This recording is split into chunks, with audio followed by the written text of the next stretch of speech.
اختصام علیہ زئی صاحب آپ سے کہوں گا، بات یہ ہے کہ ریاست کی تشکیل کے وہ عناصر جن کی بنیاد پر جدید ریاستیں بنی ہیں، یا وہ ایتھنیسٹی ہوتی ہے، یا وہ لینگویج ہوتی ہے، یا وہ قوم ہوتی ہے۔ فرانس جو ہے وہ فرانسیسیوں کا وطن ہے اس لیے کہ وہاں کے لوگ فرینچ بولتے ہیں، انگلستان انگریزوں کا ملک ہے اس لیے کہ وہاں کے لوگ انگریزی بولتے ہیں۔ لیکن آپ مجھے یہ بات بتلائیں، پاکستان ایک کفیل القومی ریاست جس میں بلوچ بھی رہتے ہیں، جس میں پنجابی بھی رہتے ہیں، جس میں سندھی بھی رہتے ہیں، جس میں پختون بھی رہتے ہیں، آپ مجھے یہ بات بتائیں اگر یہ پنجابیوں کا وطن ہے تو انڈیا کا پنجاب ہمارے پاس کیوں نہیں؟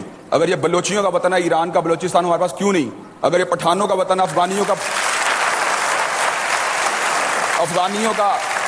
کا پٹھان دیش ہمارے پاس کیوں نہیں؟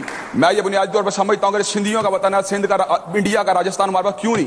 حضرت اقبال نے بجا طور پر یہ بات کہی تھی، اپنی ملت پہ قیاس اقوام مغرب سے نہ کر، خاص ہے ترکیب میں قوم رسول ہاشمی۔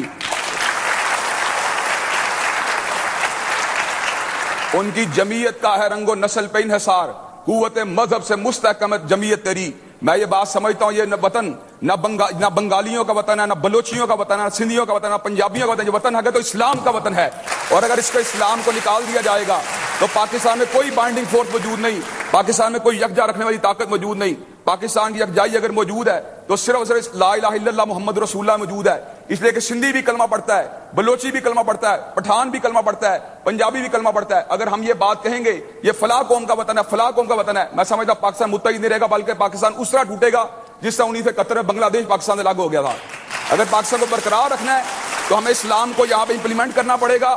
آپ پاپائیت کی بات کرتے ہیں، تھیوکریسی کی بات کرتے ہیں، ٹھیک ہے ہم تھیوکریسی کو نہیں مانتے، لیکن میں سمجھتا ہوں آپ جتنے مرضی ڈاکومنٹ اٹھائیں، حضرت اقبال کی شاعری کو پڑھیں، حضرت محمد علی جناح رحمۃ اللہ علیہ کے خطابات کو پڑھیں، ہر جگہ پہ آپ کو اسلام ڈومینیٹ کرتا ہوا نظر آئے گا، مسلم قومیت کا تصور نظر آئے گا، جداگانہ انتخابات کا فلسفہ اس بات کو بیان آئینہ دار ہے۔ اگر حضرت قائد اعظم رحمۃ اللہ علیہ ٹرو ڈیموکریٹ تھے اور نیشن اسٹیٹ میں بلیو کرتے تھے، انہوں نے جداگانہ انتخابات کا مطالبہ کیوں کیا؟ یہ اس لیے کیا کہ مسلمانوں کو الگ وطن مانتے تھے۔ شکریہ زئی صاحب، شکریہ، بہت بہت شکریہ۔